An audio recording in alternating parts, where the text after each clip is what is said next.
Okay, ladies and gentlemen, welcome. This is the WREXtra Time. We have just finished our match with Orient, and the first half might have been a bit of a snooze, but the second half did get very interesting. And for a 0-all draw, it was fun in the end. Not exactly what we wanted. We were obviously looking for the 3 points, but we'll take what we can get. And a draw on the road against a decent team who is in form will do us just fine. So I'm going to bring some of the boys in and we will get this show started as the rest of the people file in from Josh's watch along. Hello, Nick and El. Hey, what's Hello. up? So first thoughts, boys. Let's go straight into it. What hit you first? Where do you want to lead this conversation? I'm going to throw it Um, straight out there. let's just start with our overall thoughts, maybe, of the game. Yeah. Yeah, I mentioned, yeah, the first half was very frustrating to see them come up and us basically doing nothing, showing nothing. Beforehand, I thought it would be nice to get a, or it would be okay to get a draw. Of course, we want to win, but then at the end of the first half, I was like, okay, a draw would be okay. But then the final 30 minutes, I thought we looked better, much better. I think with some subs that came on, it definitely made a change. I mean, we're really into the game, and then at the end, it's kind of frustrating of us not scoring, of course. But overall, I think a draw is okay. How about yourself, Nick? Yeah, I think the first half was really ugly. We looked frustrated. We almost looked like we were out of shape a bit. And basically, the second half, when they brought on, I'm sorry, my brain fart here. When they brought on, what's his face in the midfield, man, it made everything different. Changed Evans? everything. I'm having Evan, sorry. Senior. Can't remember a guy's name that I've talked about every day for the last 3 years. Okay. 2 years. Right. Before we But hit any specific point there, I'm going to say hello to the chat. Thanks, first of all, for you guys to come on board and start this up with me. I have put the stream out there, the code already. So, guys, if you want to jump into the background there, and I'll bring you in as I can. Would be nice to get more and more people interacting with this and have a truly call-in show where it's not about me, because you hear enough of me during the week talking with Josh and Ken. So thanks for coming on straight away. First, in the chat here, we have Will I Am Bo. He's third. Nikki was first. How do you end up first on all of these, Nick? well, you actually Drew's been getting me the last few times, but I guess my notifications go off when the show posts or something, and I guess I'm on YouTube a lot too. That probably helps. You must be the only one. I got a notification for our Monday night show 11 hours after it started. It depends on how you get your notifications. If you use Google Chrome and you turn your notifications on and you have Google Chrome running in the background, it will alert you almost instantly. Okay. Or if you have the mobile app on, my Android does, it alerts me pretty quickly. But yeah, anything else is like when the show posts, it will never alert you to a live show unless you Okay. got one of those two things, it seems like. Well, Lexi is here. May have moved over to the other chat. Which chat is that, Lexi? I don't know. Brian Burton is here. Parky needs to start Fletcher, play him until he's tired. He's much better than Palmer. We can talk about that a little later. Hip Karma, smash the like and subscribe. By all means, guys, please help us out with the simple likes and subscribe. Very Hip Karma, you are legendary for the like and subscribe. Thank you, because I always forget. Hugh D. Hello, Hugh. Welcome. Bruce McFarling is here. Parky is playing Fletcher just right. He's much more active against tired legs than he would be when the opposition is on the front foot. I agree with this, but we can Yeah, also that's discuss that later. Dun, dun, dun, dun. A few comments here. Parkinson did not want Wrexham to be caught cold like Stockport. Yes, that I'm sure we'll dig into that. Vincente. Paddy's mane looking long. It's hidden behind my headphones. But actually, if you're if anybody's interested in my long hair. Ponytail. Nice. So yeah, it's there. It's growing. The hapsification. Don't know what that word means, but I'm sure it's acceptable for YouTube. We should have scored. Yes. Well, should have, would have, could have, maybe. Yeah, some of those might have gone in. Some decent chances in the end. William Bow, Fletcher, Marie from SoCal, Brian Burton again. Okay, so let's pick something to deep dive. A specific point, guys. Anything? What do you want to hit with? Early sub? Yeah, that was nice for a change. Yeah, early subs. I think yeah, Parky definitely saw that it wasn't working, whatever we were doing at that point. So it does show Parky is willing to make changes, but I was very surprised for it to come in that early. One time doesn't necessarily mean he's willing. I mean, it's a start. It's a start. It's showing that something is happening at least. Yes. There. No, it's certainly a good sign. Yeah. Yeah, our midfield was getting eaten alive until he put Evans in. I mean, it's like we said, Dobson was just having to be all over the place, and it just like he couldn't ever be in the right position to be able to, move the ball around the pitch when we actually had possession. And then our passing was so terrible today that it seemed like we couldn't get a pass more than couldn't string together more than one or two passes without losing the ball. So yeah, things look really get a lot better. Yeah, things look really sloppy on the pitch in terms of passing, especially before Evans came on. So I think it definitely helped with calming things down, maybe playing more over the ground rather than had tennis everywhere. Definitely helped get some rest into the pitch, I think. It definitely worked today, but to follow on from the question, a lot of people have said that having Evans on with Dobson is too much, too defensive. Did either of you agree with that before, and have you changed your mind? I never thought that way. I never seem to have thought about it that way. I mean, I kind of remember from last year when we were having that dip in form when Evans was hurt and so was O'Connor. I kind of thought of him as more of a, more help on offense really than a defensive-minded person. But maybe, I was also new to football at that time, so who knows? Sorry, Dobson, you're saying is attacking or defensive? Evans. I was talking about Evans, okay. Yeah. Dobson is definitely more defensive-minded, I think. He's also good with the ball in certain circumstances, but I think he's mainly, an amazing defender. So, yeah, I don't see them as being too defensive playing together. But I think it just depends who you're playing, because Orient seem to be much more pressing in a way, and then we need that rest of just calm players rather than trying to push forward. I don't know if that's fair to say.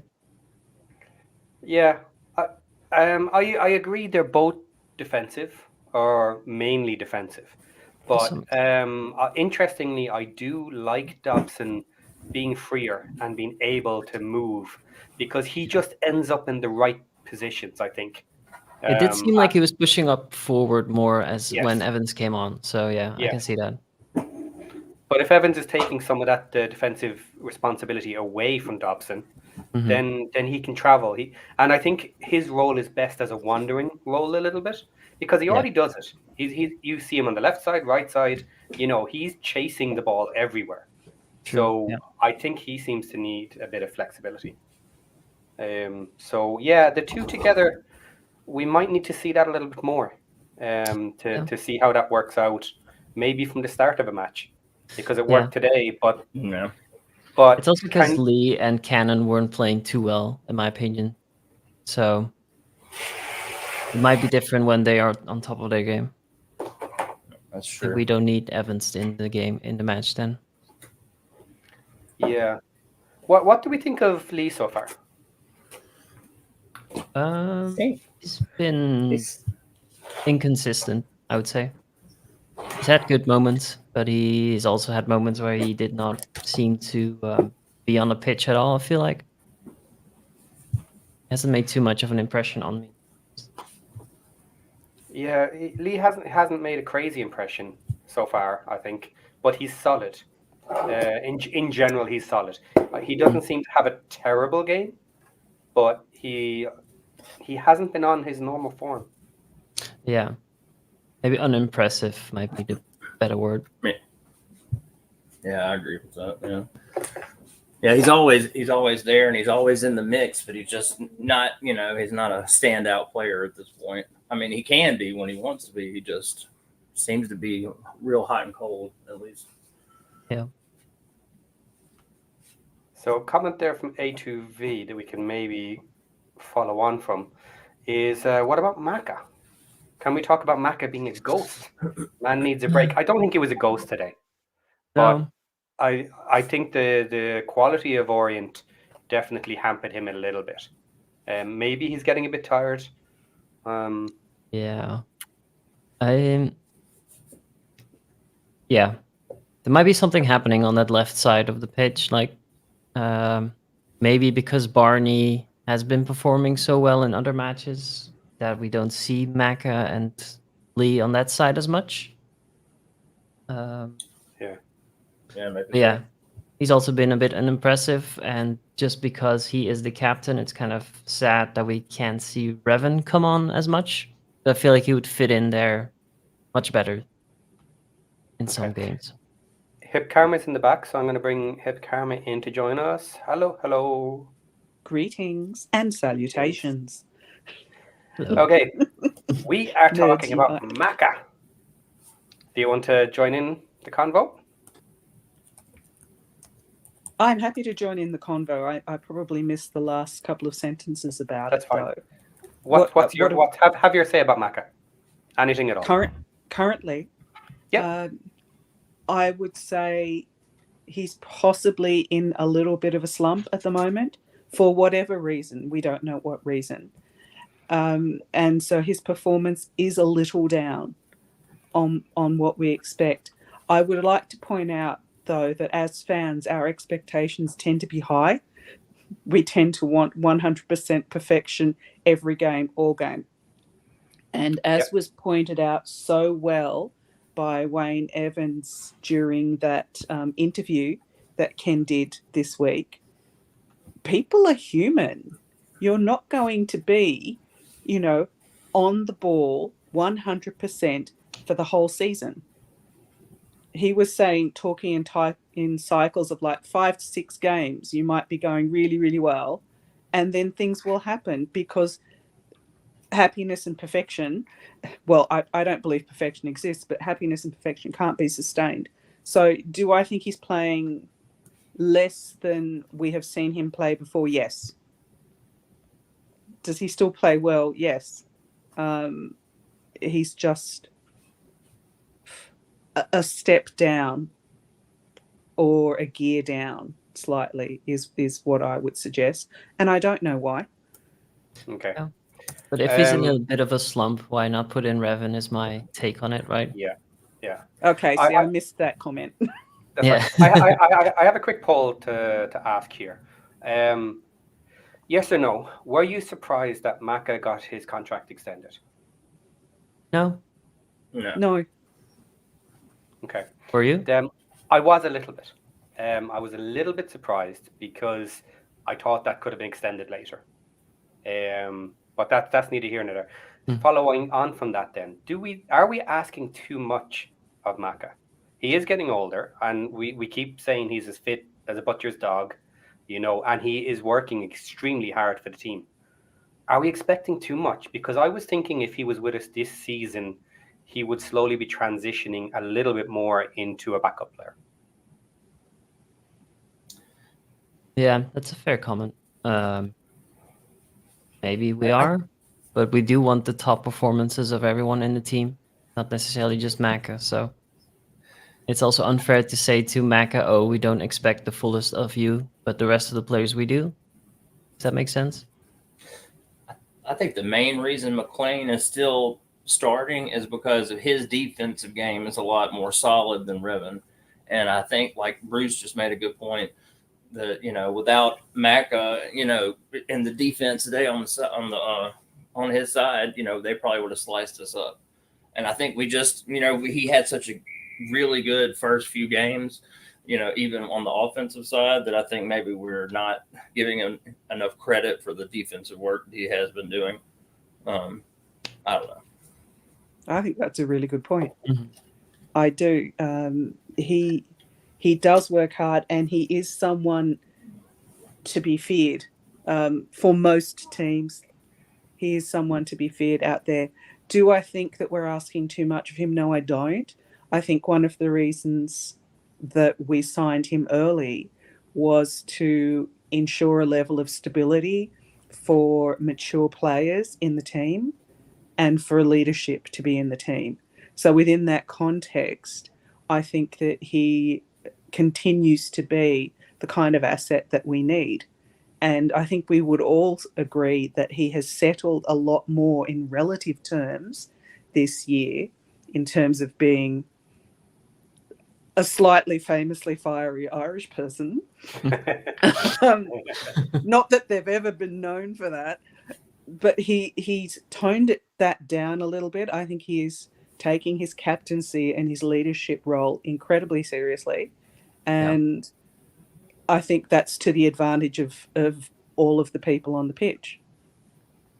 It's also a way of keeping the focus on him rather than the other players when it comes to getting foul-mouthed by other fans or just players in general. I think he might be some kind of a conduit. Is that the right word? Mm-hmm. To take the pressure off everyone else, you mean? Because he, in a way, because he has that experience and that kind of image and criticism he does get, it might take away some of the attention of the other players. So following on a little bit from that, then what about Revan? Because I think Revan is kind of being kept out by the fact that Maka is going to be there so often. Yeah. And now that he's been made captain, how do you pull him from the team? Now, I personally have no issue with your captain not playing every single match. I know other people do. But with the level of senior players we have in our team, I have no problem with him not playing a match and giving the armband to someone else. Or potentially sitting the bench until he comes on and taking the captaincy then. Yeah, I agree with that. I don't have an issue with it. It's the same we did last season with Young and Tozer. Like, they didn't play every match. And I didn't have an issue with that. So I wouldn't mind if we do it here the same way. No, I'm going to change the topic for a second away from players, because. Sorry, did you want to say something there? No, you've just pulled it up. You've just highlighted it. So okay, go. Yeah, so I'm going to swap to this just for a moment to change the topic, and then we'll go back to players. Mary has happily and lovely put in $9.99 super chat for this. Sheldon, here for your honest opinion on our corners and our set pieces. Well, for your $10, they're crap. is my honest take. And I have said this last year as well. They're really, really poor. And now I never got around to it, but I wanted to do a video combining like 3 or 4 corners at a time and showing what they look like and where they're going to. And I might have to do it this season because they don't seem to be getting any better. But how we have not addressed this, I don't know. Yeah. Seriously, the money we have for our team, where is our set piece coach? It should be one of the easiest things to train too, I would assume. Yeah. I would think so. How about you guys? What do you think? It makes you wonder if we shouldn't swap it around and start getting JM or Mullen or somebody, or whatever strikers on, to start taking these. I mean, because apparently if you can't get the ball in the box, where everybody is, then there's no point to having somebody that's a striker there. So, I mean, I don't know. Got to do something. It's pretty sad. Well, soon enough we'll be having a Okonkwo come up to try and take corners because we'll have rotated through all of the different players. So just to go through it, Lee, occasionally good, but a lot of bad corners. Who else takes them? O'Connell? No. O'Connor. Again, can have a lovely corner. So let's be fair about that. That's true. But sometimes, and the problem is when it's such a low percentage, are you getting to the luck section? Because kick a ball enough times and it's going to go to a head at some point. Yeah. Maybe this should be a focus point in January in a transfer window to recruit someone who might be good at those. Just bringing in when we need those. He can't run, can't pass. Yeah, he can only take Can't free head a kicks ball, and corners, but he can yeah. do free kicks and corners. Yeah. That sounds way too much like American football specialist teams, if I have Yeah. that correct. Yeah. Did I have that correct? That's what they're called, aren't they? Yeah, Special teams. special Yes. teams players. Yeah. No. Yeah, that could be funny. Okay, so who takes our corners then? Anyone else? Mullen takes free kicks. He doesn't take corners too much. I don't know. Um, We could also just try doing short corners. Might be you more know what? useful. At this That's stage, true. we should probably do something like a 50-50, yeah, and just try it out and see. Yeah. Do some A/B testing. Right, That's yeah, just- exactly. A/B testing. First half, you can take corners, and if you don't score, then we go short. Yeah. and see what happens. I mean, Well, it might it will help us. confuse the opposition. Okay. Okay. What do we want to jump to now? Max? Yeah, sure. Let's Yeah. jump to the defense. Let's jump to Max.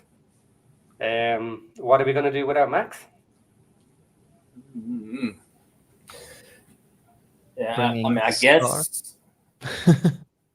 guess Scar's going to be in the middle and O'Connell's going to be on the outside. But people said before the season started, is he, if he got hurt, would O'Connell be fast enough to play that outside or quick enough to play that outside role? I guess we'll see. Or Oh, Brunt. Or Yeah. Brunt, yeah. I just don't Was think Brunt- he's going to play Brunt. I really don't. In that cup game, it was Brunt on the right side. Yeah. Yeah, it was. so we might see Brunt there. And he was the weakest of the Yeah. team that day. So that'll be an interesting one. Mhm. But a lot of people have called for O'Connell to slide out and to make space in the middle for a Scar. I think we're going to have to try it. Yeah, I mean that's what happened when they brought in Scar, right? O'Connell Yes. shifted to the side. Yeah, He shifted out, yeah. but for Tuesday, I think we'll see a different lineup to begin with. So we might just see a whole different back three. We might see Scar, Brunt, and Boyle. Just Really? maybe. We don't know. But I wouldn't be surprised if we see like a different lineup. But if Parky stays with the similar lineup, I would see Scar starting and then O'Connell shifting up to the right. I think that's the most likely Yeah. scenario. I'm not is sure if just it will that. work, but Well, well, this is the part about testing, really, isn't it? And this is what some people have called for in the first couple of matches: is slowly rotate people in and test them, Yeah. and see where they stand. Okay. That is a much better view there that we've just had of Sheldon's hair. The growth is awesome. There's a slight curl.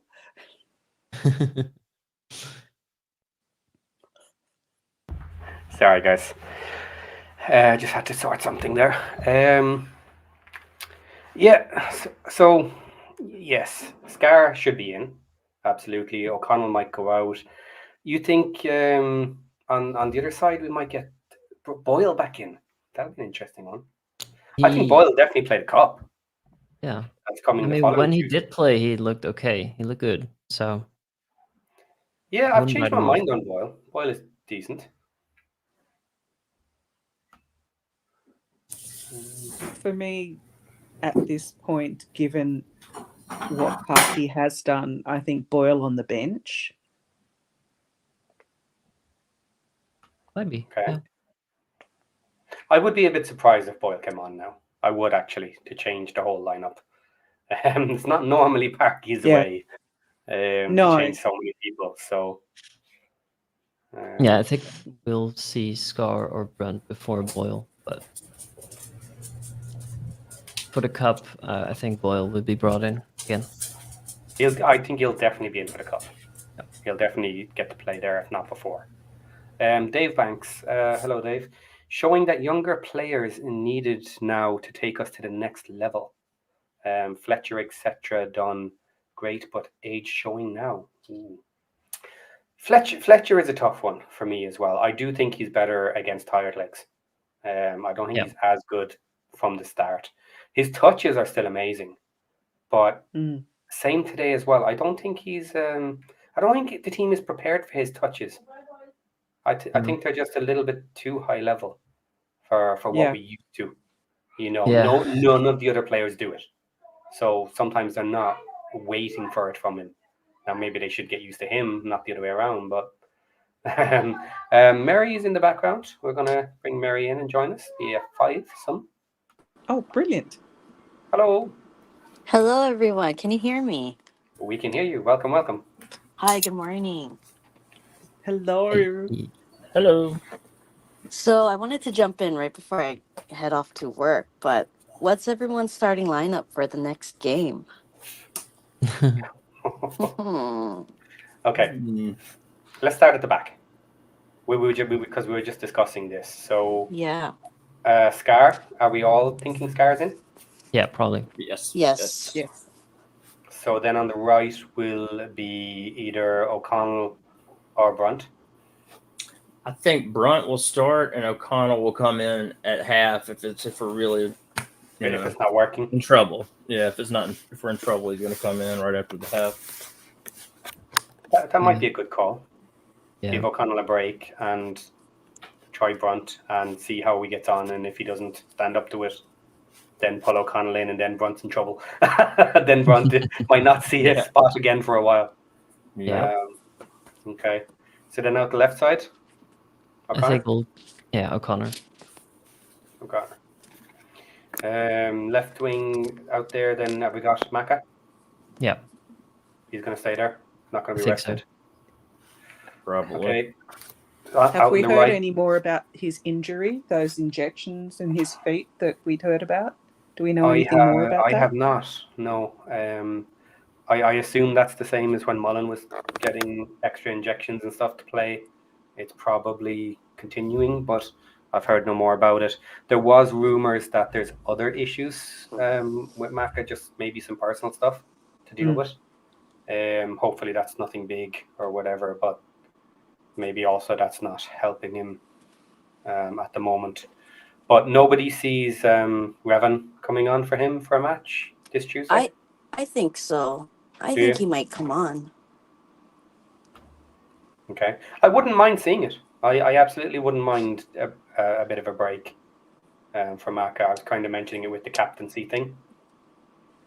I wouldn't mind it, but I don't think Parky's going to change it up. I would think the chances are more likely of an early sub into Revan from Maka, particularly if, for example, a yellow was given again. Yeah. But I don't see him starting. Do we think there's a scenario here where it's Maka kind of pushing, I am not getting out of this team unless you force me out? Because no one's kind of discussed that.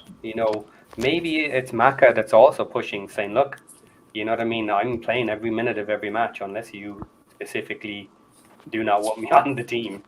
Maybe that's the type of player he is.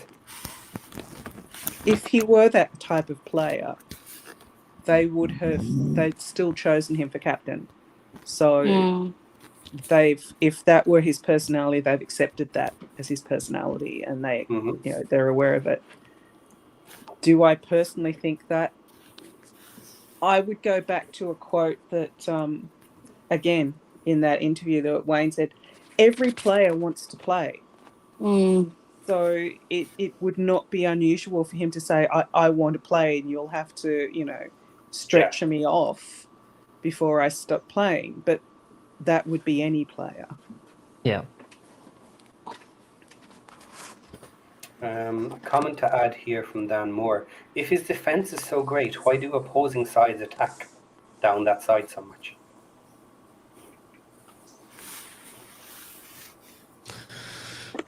That's a good question. Yeah. Well, we tend to attack on one side too. Yeah. I actually think it's a little bit natural to flow more on that side, because Maybe more. Yeah, sorry. Go ahead. no, so many people are a bit more right foot dominant, so it tends to kind of stick on that side a lot more, up and down each side, opposite side. It also just depends who they have on their right side. If they Yeah, have their of course. top players there, Yes. then of course they're gonna play through there. So Exactly. That's what I was going to say. I mean, it's probably more to do with, the offense coming at us than, the weakness of our defender. it'd be interesting to see a breakdown of that, like of per team, which side they go or tend to go towards the most. Stat show.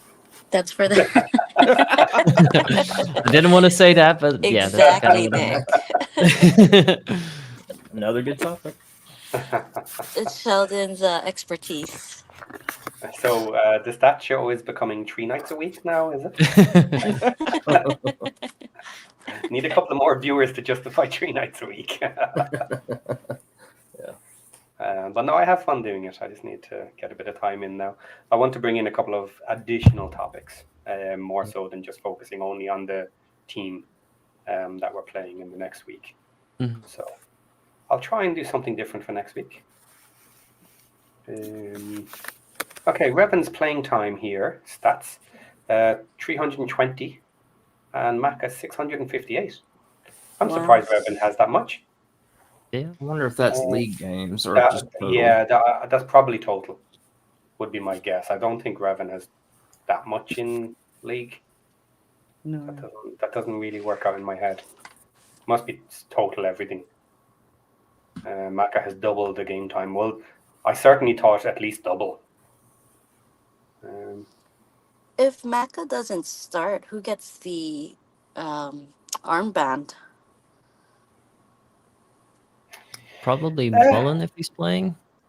And Mm, otherwise, maybe Yeah. Dobson or O'Connell. Yeah, okay. Mullen would be the obvious, and then it becomes a little bit of a toss-up because Dobson has previously been captain, but not with our team. And potentially he's in the right position for it. A lot of people like in around the midfield, so you can kind of get to everybody easier. But yeah, O'Connell then maybe, or Connor down the back. So the question was, who are we playing on Tuesday? So let's finish that off. So Right. then in the midfield, who we play in midfield? Evans and Dobson together again?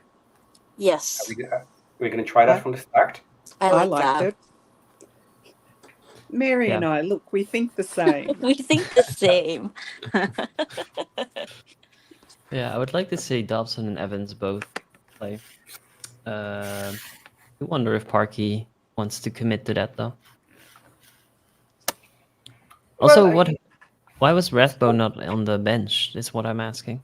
That's what I was wondering too. Yeah. Ah, And I Unless think he there was saving for a Tuesday. yeah. okay. There was a comment in the chat on the other live stream that there's no backup for Elliot Lee, and I think Rathbone can Parky play him. Yeah. I think Rathbone. We have JJ who can maybe either in Cannon's or Lee's position as well. Yeah, I like Rathbone. I think he could do it.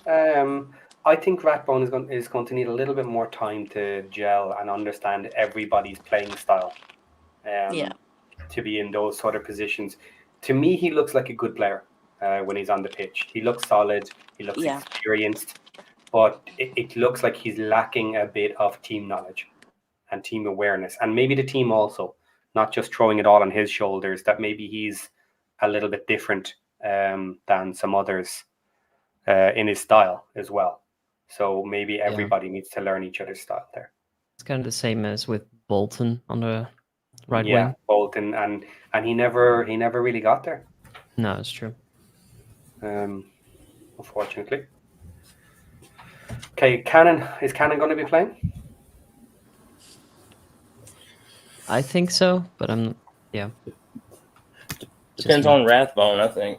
If he's fit, then maybe not, but probably. Agreed. I think unless Rathbone's injured, I think the fact he's not on the bench might actually show he could be in for Tuesday. Potentially, yeah. Maybe. It's Yeah. more worrying if he's not. If he's not in for Tuesday after being out this weekend, then maybe he's picked up another knock or an injury. Yeah. Because it's too early for the price we paid for him to be removing him from the squad. Yeah, that's true. Yeah. That's a good point. I think he might be starting then. But Maybe. we'll have to see. Lee definitely in. Definitely. Yeah. Yeah. With that logic, I think it's gonna be Oh, you're breaking up there. Oh, Sorry, Al. sorry. Broke up. What did you say about Lee? I think it's gonna be, with that logic, it's gonna be Lee, Dobson, and Rathbone starting. Those three. And Cannon on the bench, perhaps. And Evans too. But not sure. I don't think Evans gonna start again, in my opinion. Yeah, so then we can't have 4 in the midfield. No. We're That's just why I'm in saying 4. I think it's gonna Yeah. be Dobson, Lee, and Rathbone. Yeah. Absolutely in Rathbone. Okay. And then up front, Marriott. No, not Marriott. He's not going to play. I don't think Marriott's going to play starting the next one. He got his start here, so I think he's going to be switched for the next one. So I think Mullen gets his start. And with who? Fletcher? Or does he get a shot with Palmer? Palmer. Palmer. Palmer. Yeah. Yeah. And swap it around then to Marriott and Fletcher. Fletch, yeah.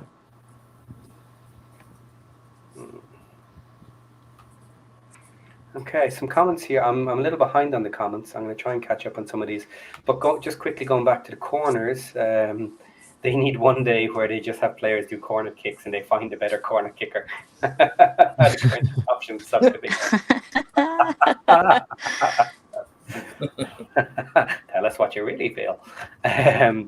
Yeah, and then there Hugh said, no, not Hugh, Michael.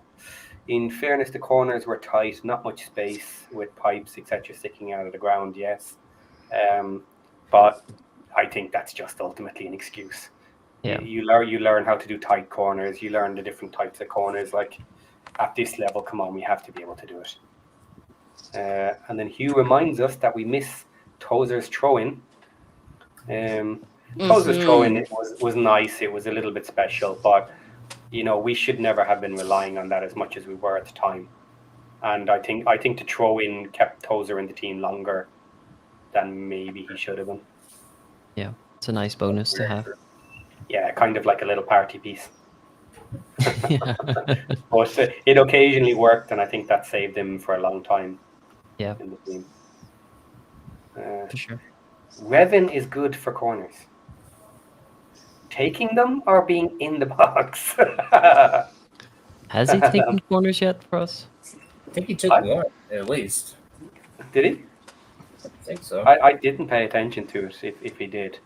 I'm not against him trying. Yeah, I was just about to say exactly the same thing. If he has taken them, then let him take a few more. Yeah. Can't be much worse than what we have.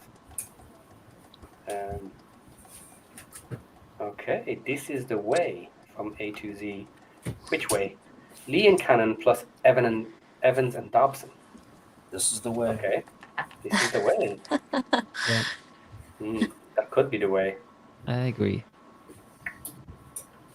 Yeah, let's try it. Oh, but Lee Cannon or Rathbone, I'd say.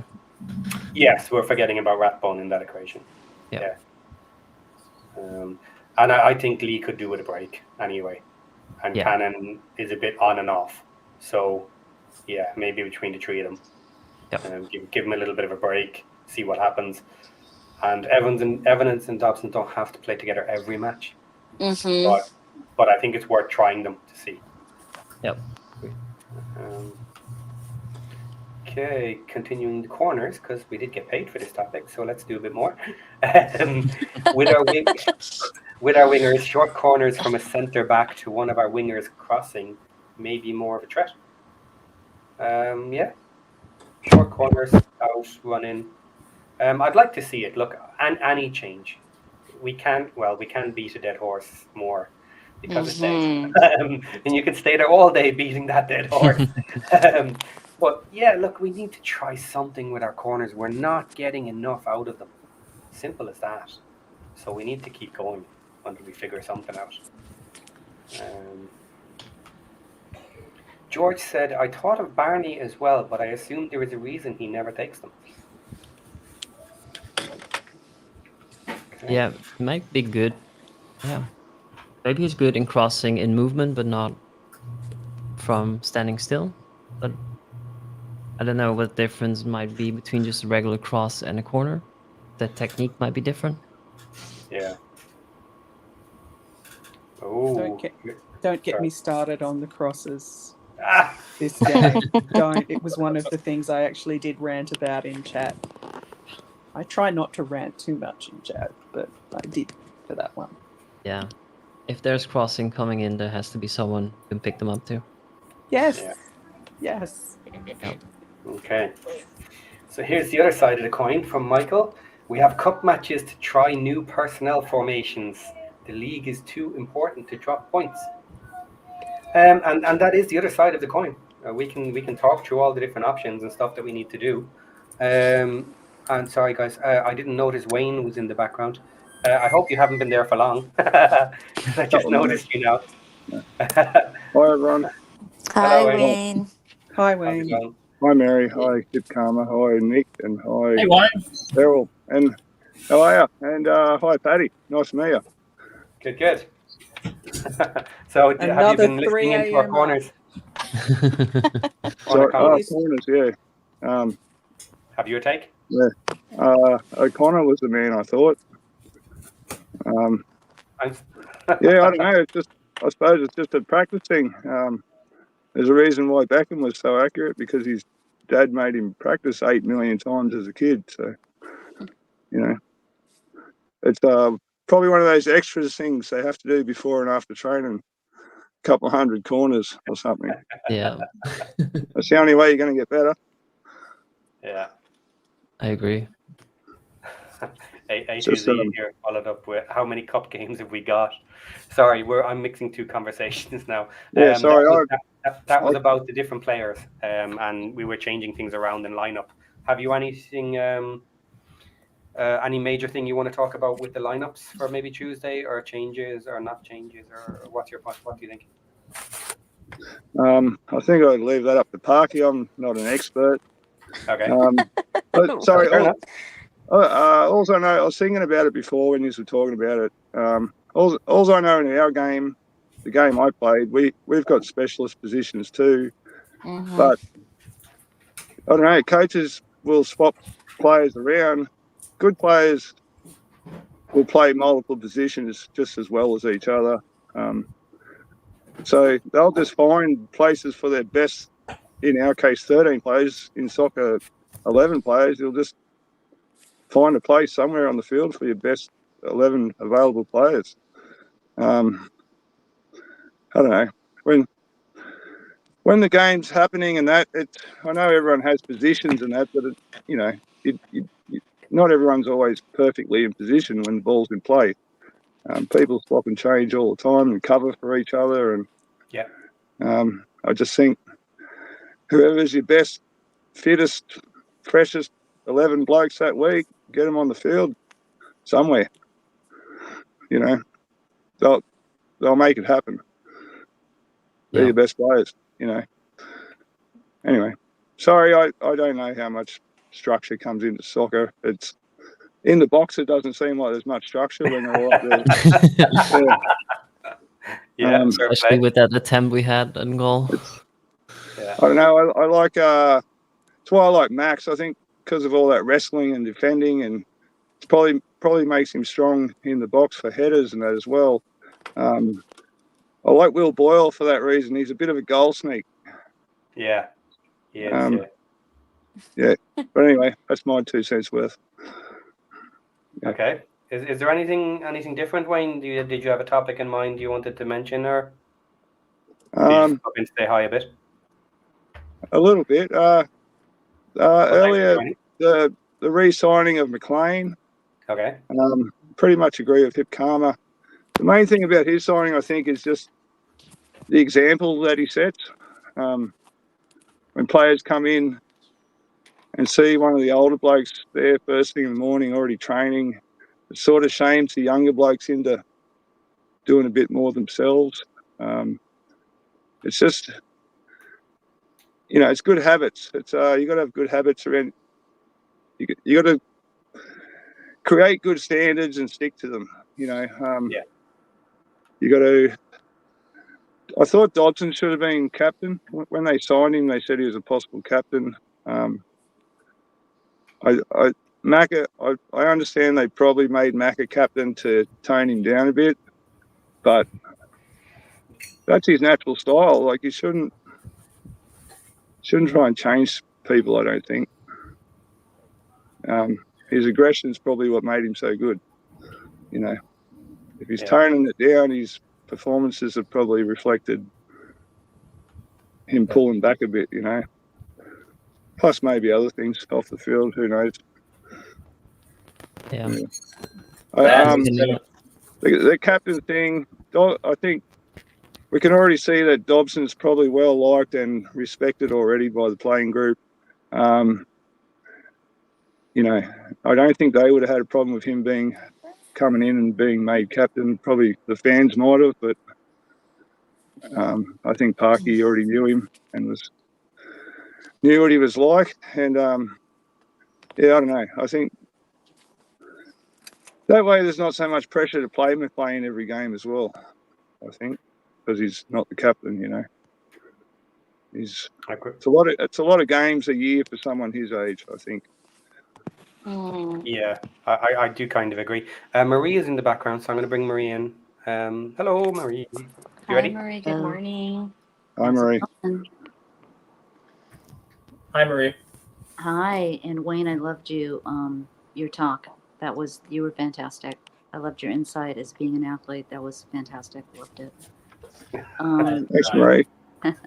I did. I'm kind of catching up because I was trying to sign in, and Hip Karma was trying to give me the link, but anyway, I did put in the chat that Fearless in Devotion has posted that Max is in protective boot.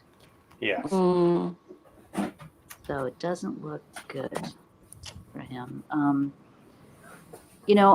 wanted to talk about when the game started. I'm expecting to see our Wrexham. They played way off the ball, but they weren't.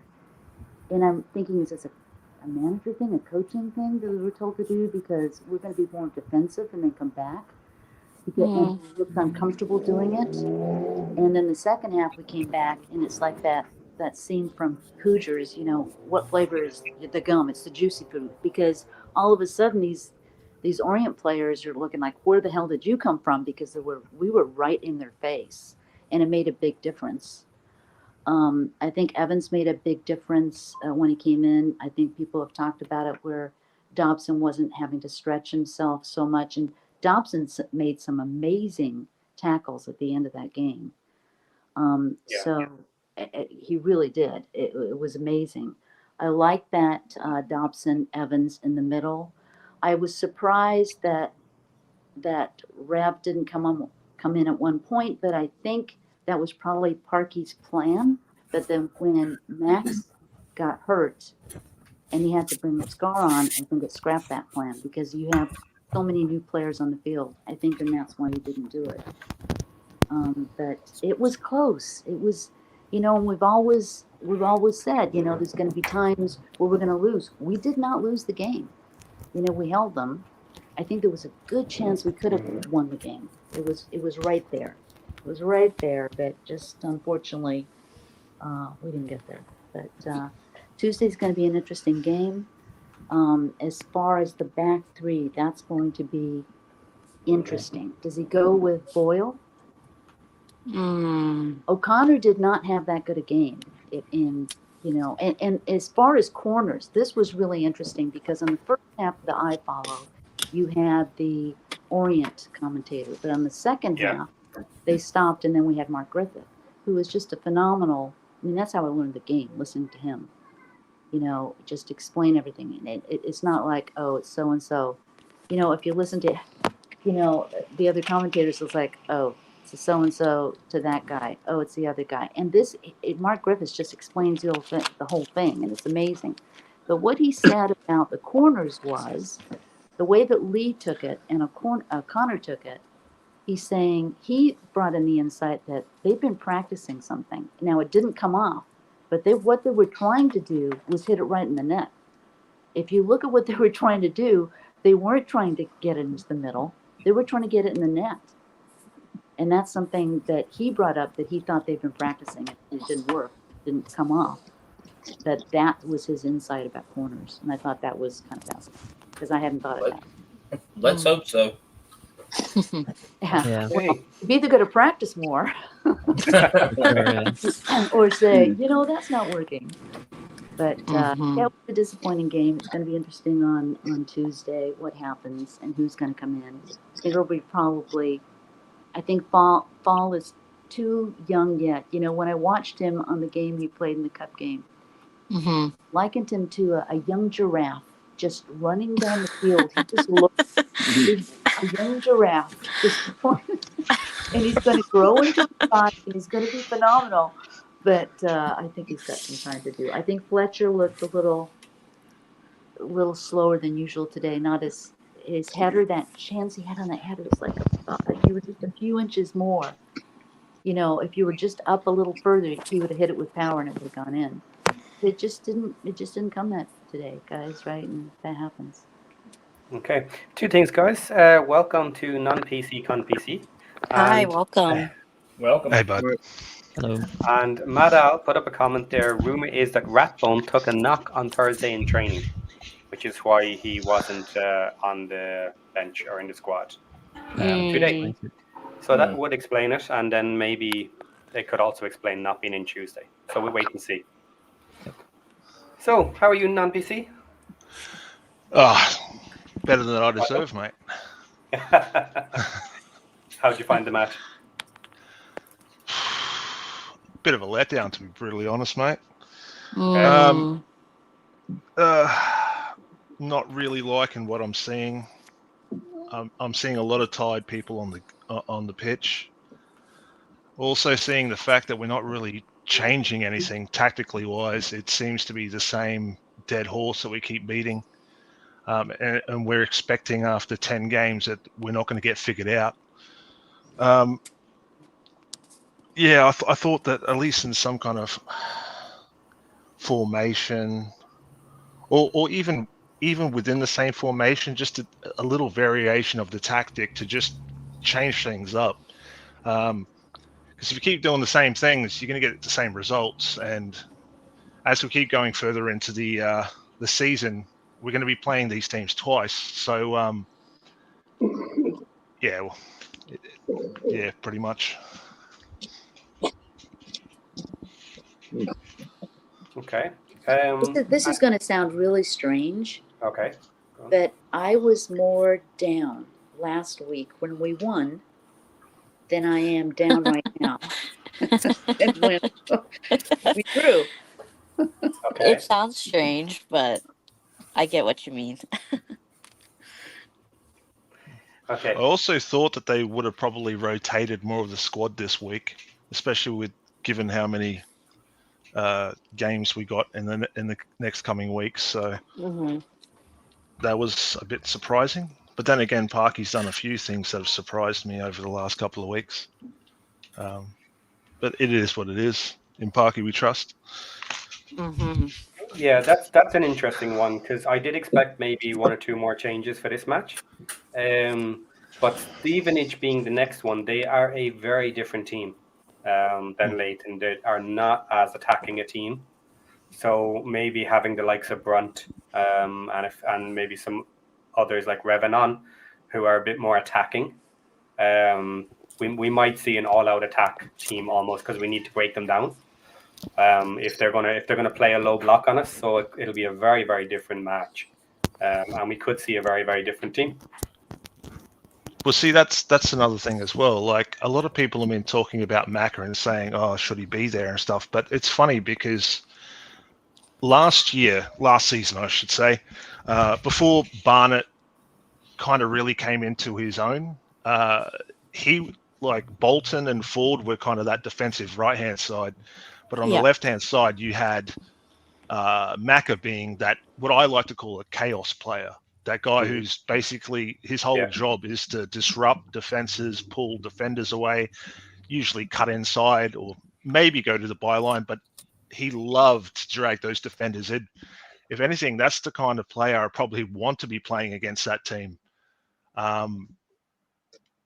for that reason. But we haven't really been playing that style this year now that Barnett's doing stuff on that side. But I've noticed, at least this week, last week, Barnett's been pinging crosses in to nowhere. It's almost like I don't even think he looks towards where he's going. But a lot of the times I would have actually preferred we had some kind of underlapping run from Cannon or Rathbone or something, and try and get in that way instead of just these Hail Mary pings into the box. But that's just my opinion. Yeah. I think Wayne said it too. Let's not forget this was an away game, okay? Yeah. And the power of the fan, that 12th man, is huge. It really gives the players an uplift. And if we can draw away every time we're away, we can just draw and we can win at home, we're going up, okay? So that is the goal. And to have those players, they gave their all, because I was the parent of a Division I athlete. And it's very discouraging for them when their team said, oh, well, they didn't try. They're always trying. They're always giving their all. And sometimes it works and sometimes it doesn't. And our job as a fan is to support them. Win, lose, or draw. That's our support to the players on the field who are giving their all. They are giving their all. And yes, they're being paid. But you don't tell me this doesn't mean anything to them. It's everything to them. It's everything to them. I don't disagree that they're exhausting themselves for the badge, but I think a lot of the times they're kind of running at a brick wall because we're predictable. Yeah. And it is what it is, you know what I mean? Like, if you keep playing the same tactic, the same formation, the same way every game, you're doing those direct balls, these teams are just going to be like, all right, we know what's coming. We know exactly where we need to position ourselves. We pretty much know where we need to be running in to anticipate those interceptions. And then we end up playing this game of futsal in the middle of the pitch, and especially on the wing there.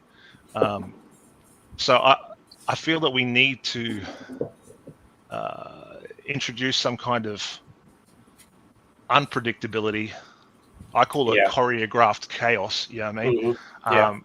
Something that they've drilled, during the week in training, and just change it up so these teams are like, oh, okay, these guys have got more than one trick in their bag. You know what I mean? Like, we actually got to keep our eyes on what's going on, keep on our toes and stuff. So,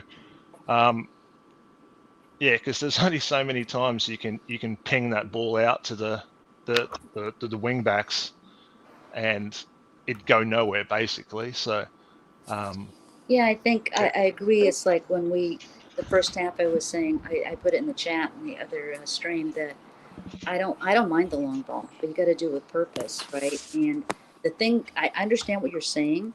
However, this is the team we have. This is the team that Parky put together specifically for the way they're going to play this game. So the way we have to do it is just better. Because to change a team, the whole strategy in the middle of the season, it's not going to happen.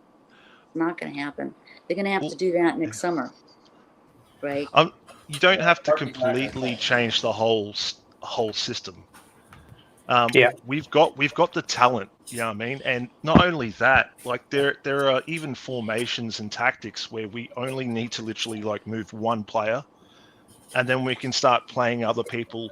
You know, like I would love to see us pick up a what people would call a 3-4-2-1 or a 5-2-2-1, which is basically the same thing we're already doing, but we're just moving Elliot Lee's role a little bit further up, and we're having the 2 DMs and the 2 AMs, or you know, center forwards, whatever you want to call them. You know what I mean? So that way, instead of going for this kind of 2 at the front stuff, you can have these underlapping runs. Yeah. It's the same thing, same players. I mean, Rathbone and Lee are both cams as well. Like they play CMs, but they're actual natural cams. So we have the people who are fluent in that stuff, and then you've got that box midfield as well. You can play, let's just say, like one half or something with the 5-3-2. If it's not working, change it up. You know, it really isn't that much of a change up, really. Yeah. Either bringing a sub in, or you're just moving someone to a different position and just changing the orientation, and that can completely destroy their, especially if they're only set up for you doing one thing, it can completely disrupt their defense. So, okay. I agree. We do need to have a couple of more formations, maybe, going forward. But I suppose what he's doing is working, and I want to show some stats on this because a question came up there that I just want to cover for a few minutes, guys. So Bruce McFarlane started off here with Orient should have been Wrexham's kryptonite. They play a 3-5-2 that plays through the middle with sharp, short passes to beat the high press. So, you know, that should have been a difficult team to break down and defeat. And I suppose the draw is a good result. But a question was here that I'm going to answer. Real quick, Sheldon, I'm about to drop out. I'll see you guys. Okay. Bye, Nick. All right. On that. Bye, Nick. See you, mate. Thanks, Nick. See ya. This one. Oh, I found it. Here we go. Okay. So this is Michael's question. Sheldon, how many draws, losses would still get us promoted in most cases? So I'm going to show it on the screen here now. Share screen. Data sheets. isn't the old saying 2 points per game? Yeah, roughly. That is correct. But I have it here. So let's zoom in.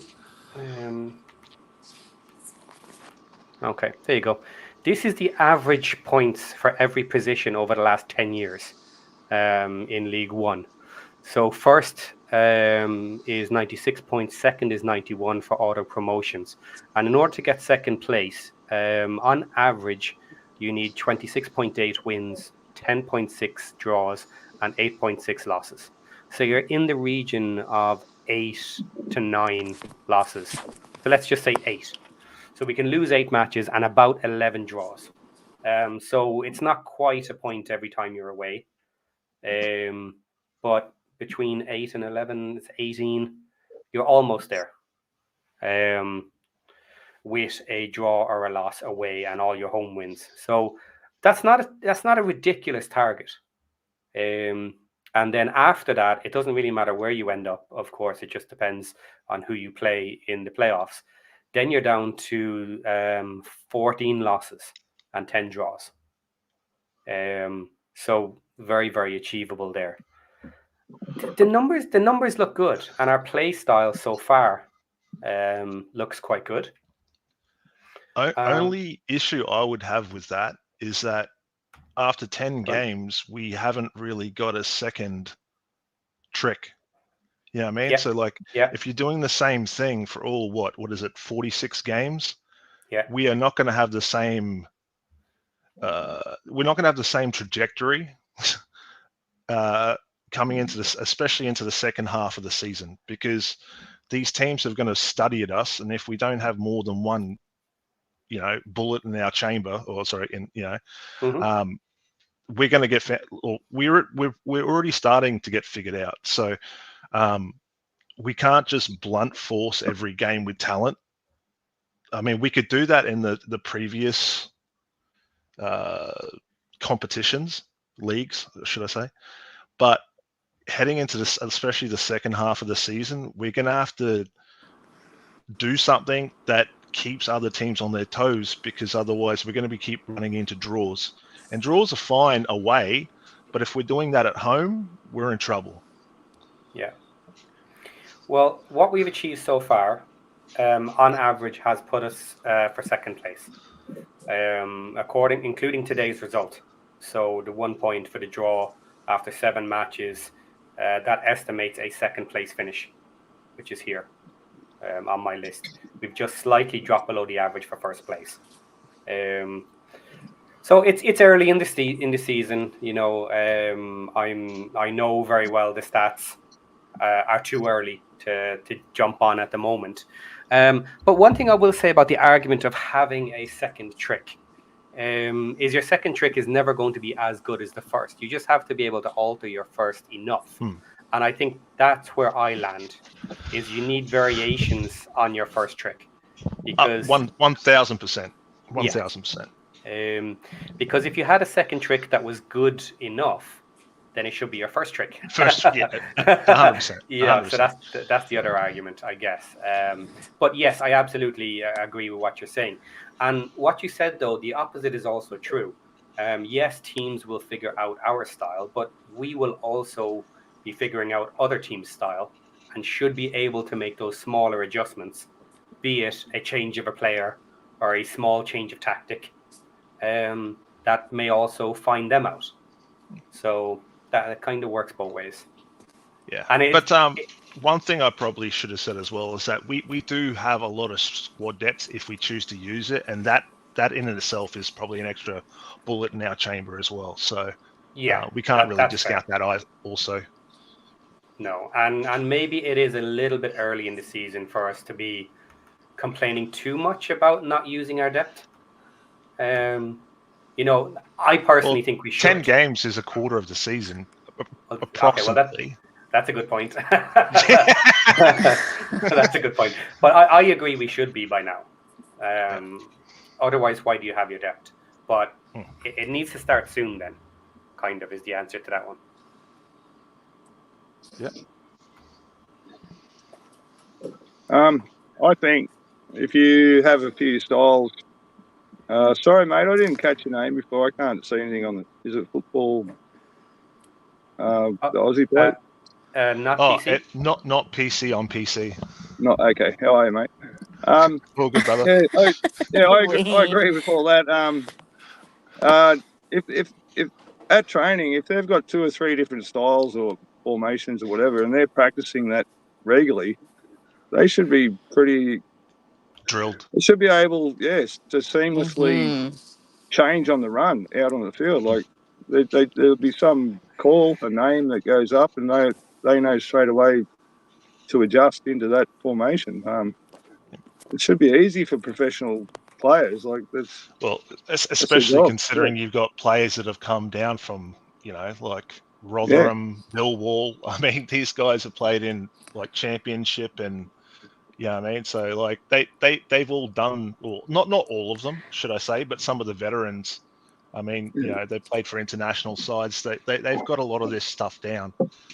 And I'm sure that they all move around that much in football. They've probably all played multiple styles in their careers. So, under different coaches and different styles, so they'd have an idea on how to perform each formation and whatever needs to be done. But they should be able to adjust on the run, no problems, blokes like that. Like, they're not park footballers, only train once a week, get on the piss after it.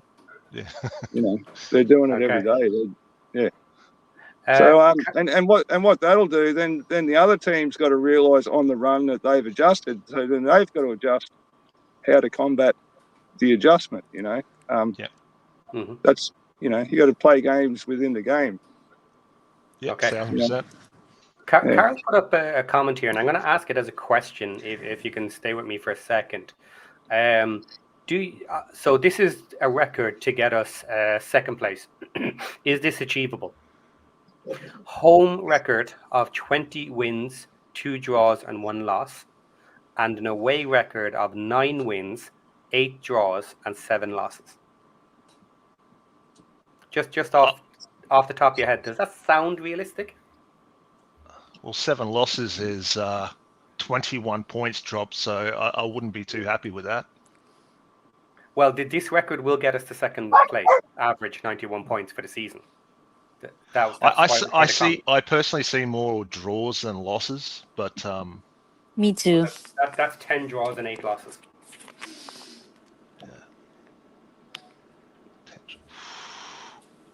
Yeah, 8 losses is still a lot. Yeah, because I'm saying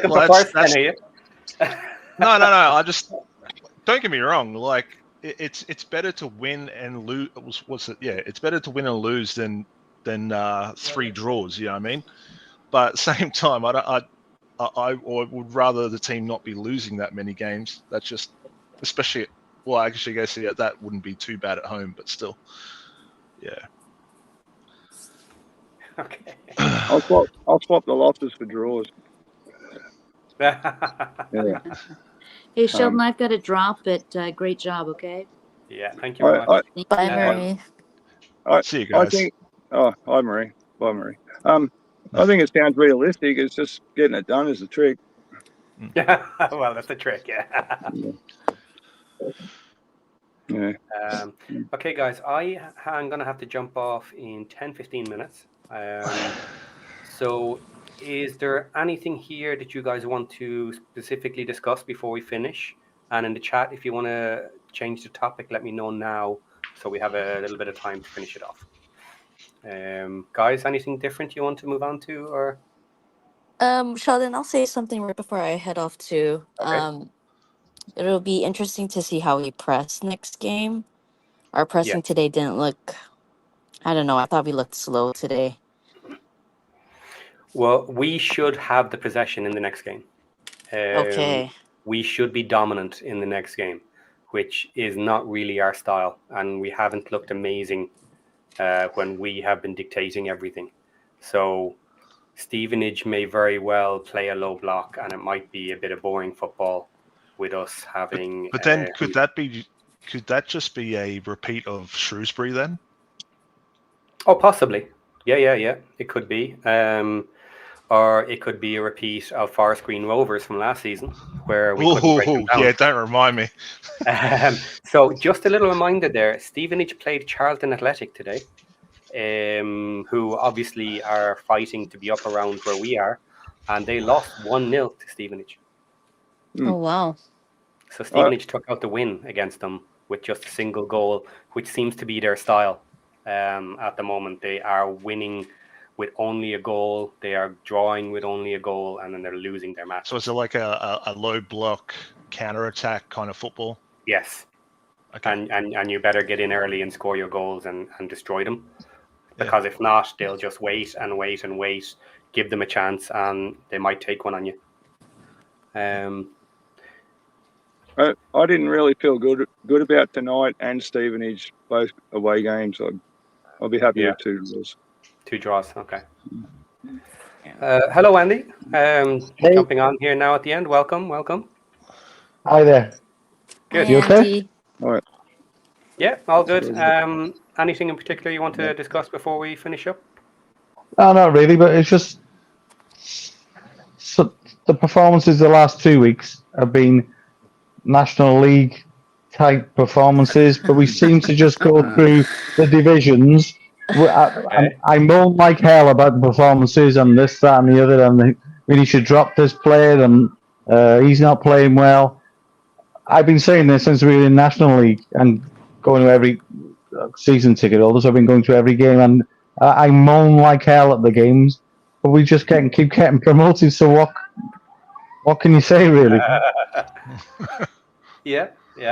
And yes, let's try and keep it in perspective. You know, we are in the top 2, and certainly we're looking good to end up in the playoffs. You know, it's a little early to be saying we're going to hold the second spot, but it'd be nice to stay here as long as possible and get a shout later. But no matter what, there's always going to be something to discuss, you know, which is fair. And some people do hate the fact that you might discuss some negative things, even with a win. Now, as long as you're not going too crazy about it, I think they need to be discussed in general. I sit in the Mould Road, and so Elliot leaves as they kick in towards the tech end. Elliot leaves on my side all the time, and he flips out of games, and sometimes he's frustrating and shouts some obscenities to him. Come on, shake your ass or something. My wife sits next to me, and I have a gang of women all around me, and they all look at me, and it's just daggers everywhere. It's like Elliot Lee is there. They all love him, sort of thing. And it's like you can't criticize him, but we have no replacement for him. That's the thing. And on his day, he can be outstanding. He can, absolutely, he can, yeah. And he seems to step up in the most important games. You know, like very often he'll come up with that winner when needed. Is the big thing, I think, for Lee especially. What was one thing I saw today? Last Saturday's game, Marriott was played well when he came on. Mullin wasn't too good first half. Can you still hear me? Yeah, go ahead. Yeah. Oh, sorry. And this week it was the reverse. Mullin, Palmer is the weakest link, really. But he doesn't hold the ball up well. So last week Mullin wasn't getting any service first half, and in today's game, Mario wasn't getting any service first half because the ball was just bouncing off Palmer. It was just coming back, and they were just overloading Dobson in the middle. Yeah. And I've mentioned it quite a few times that, Palmer's position is the weakest. We couldn't recruit very, very well to replace him. Fall may become a very good replacement, but is not ready yet. Have you seen Fall play? Were you at the cup match? Yeah. I went to it, and it was. He's quick. He was trying too hard, really. Him and Mullin didn't. He did. It's difficult to say what he did because he wasn't really holding the ball up. Is he there to hold the ball up as a giant striker or as a skillful striker? It was hard to say. It was.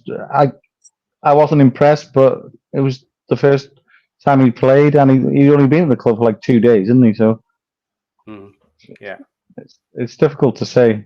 One for the future, I would imagine. The thing that gets me is the transfer fee.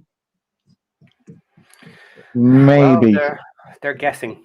Simple as that. You know, he's young. They're going on potential. They hope he can make headway where they want him to, and if he does, he'll be worth money.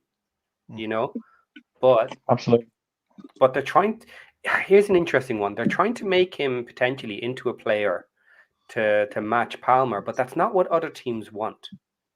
You know, not as many teams are trying to play this big man, little man. So will we ultimately make him into a player that's extremely valuable? Now, it doesn't really matter as long as he's valuable to us. You know, that no one cares.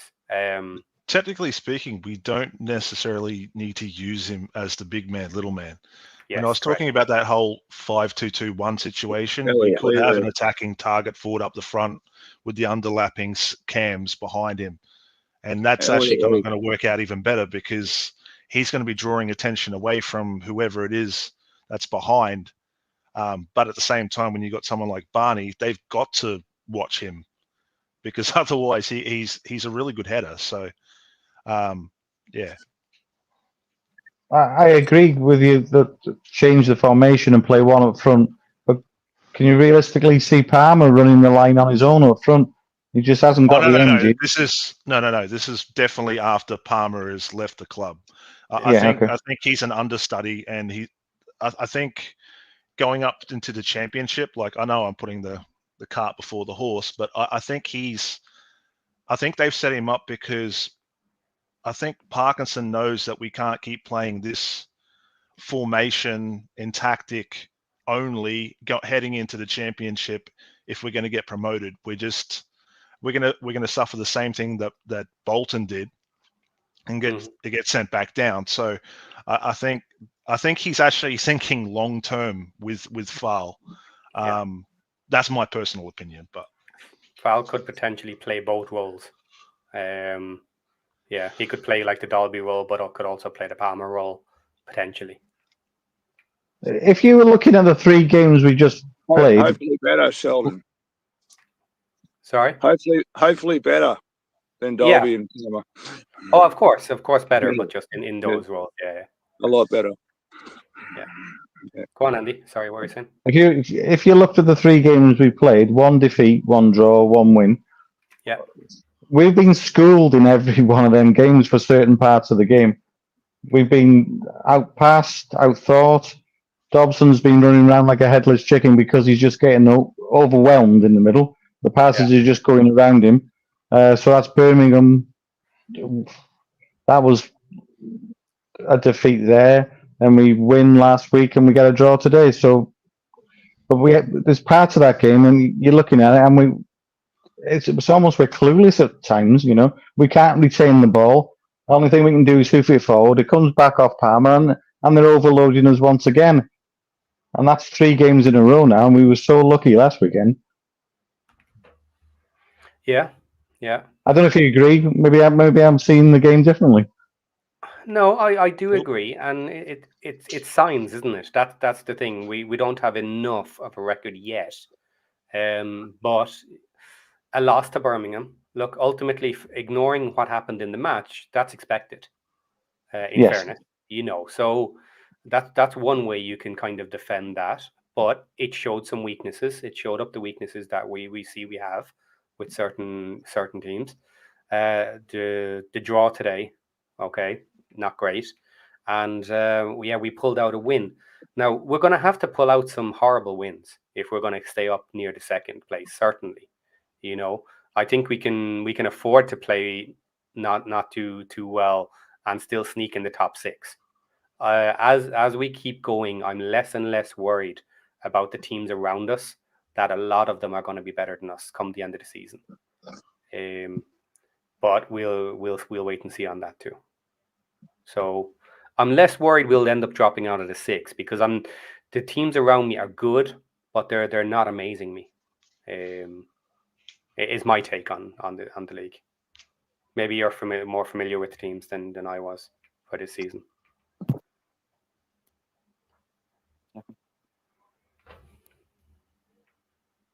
Oops. Headphones are gone. Not working?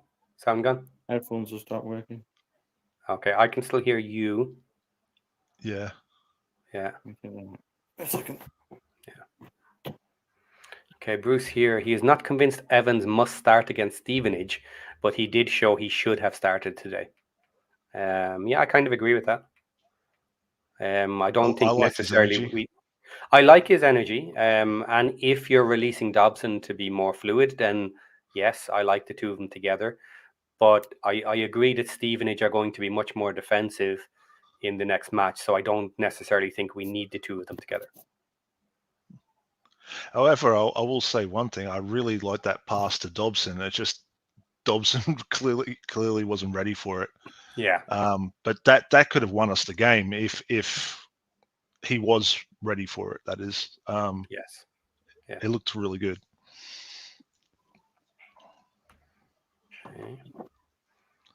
Okay. Hello, can you hear us? Hello, can you hear me? We can hear you fine. It's just like headphones are packed in. I'll work. Okay. I'll just stay with it. Yeah, what were we talking about? I hate to turn into a morning mini, you know, but we're second in the league, so it's brilliant. Yes, no, it is brilliant. Sometimes it's just so frustrating to watch. Well, just to finish up then, because I do need to actually go today. I have a little bit of time left. The results today were pretty decent, and certainly last week they were very good. So Wigan have drawn as well, so they've pulled back a little bit. Charlton Athletic had a loss, which is excellent for us. Rotherham United had a draw against Shrewsbury, which should have been a win. So they're sitting further back as well. They're not gaining too much. Mansfield did what was expected, beating Northampton Town 2-0. So they're up in a decent position. Lincoln beat Cambridge, expected. Wickham came back and got the win against Bristol. So they're doing okay. Blackpool, again, another win on the bounce, and are right up there. And then Birmingham came back from 2-0 down to win 3-2. So that's a little crazy. So the leaderboard, go on, sorry. Huddersfield lost again, didn't they? Yes, they did. Mm. So in the leaderboard then, where that puts everybody is Birmingham are now starting to push ahead with another win and a game in hand. We're in second with 8 played. Behind us is Lincoln on 14 with 1 game in hand, and if they get 3 points from that, they'd be on the same as us. So now at the moment we're pretty much even with Lincoln. And After we that, play them pretty soon, don't we? Next home game. Yes, the next home game, but that's likely to be cancelled. That's an international weekend, and they have international players that will likely be called up. So I heard 5 players usually.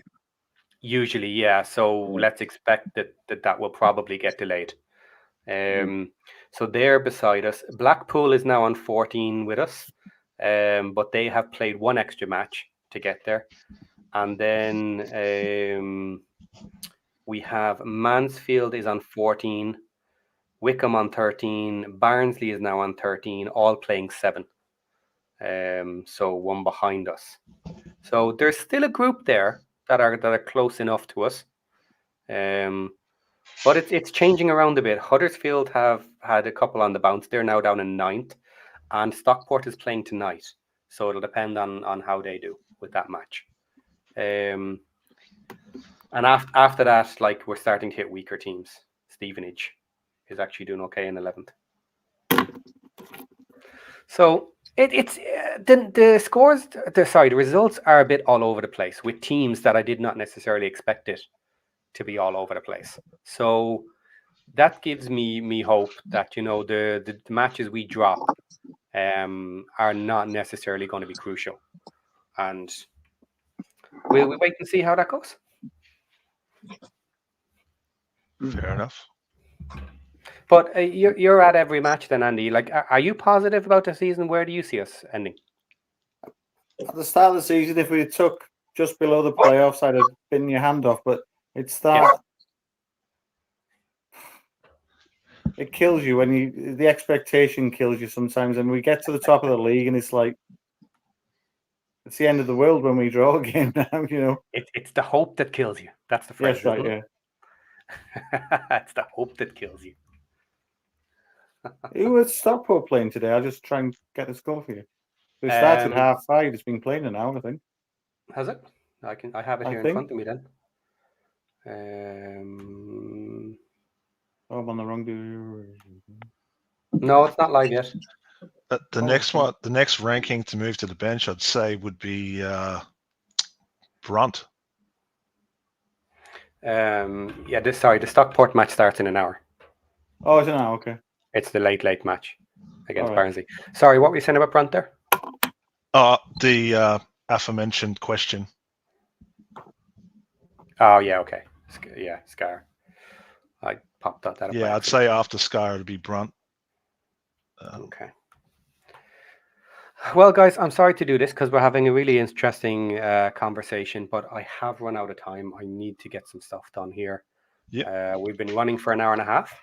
And I will be running this at the later time after our Tuesday match as well. So by all means, if anybody wants to jump back on and continue our conversations and have a chat about Stevenage, everyone's welcome back. And thanks to the chat for everybody who stayed around and put in your comments. And I'd love to see you again next week. Any final thoughts or words or from you guys? Up to town. Up to town. Up to town. And Max's injury might be a run of injuries now that it started. So you never know. Maybe maybe everyone will get a start before we know it. Well, That's let's how it wait usually for the announcement first. Yeah, right. You never know about those things. Yeah, a moon boot's just precautionary usually these days. Usually, yeah. Yeah. Okay. Well, Right, that's something inspiring. positive, You might guys, have to because call I'm not. Dolby back. On that bombshell. Yeah, he's got to go. See All right, Take see you, care. guys. Right. See you, Wayne. See ya. See you guys. Okay, something positive, guys, because I am not ending on that bombshell.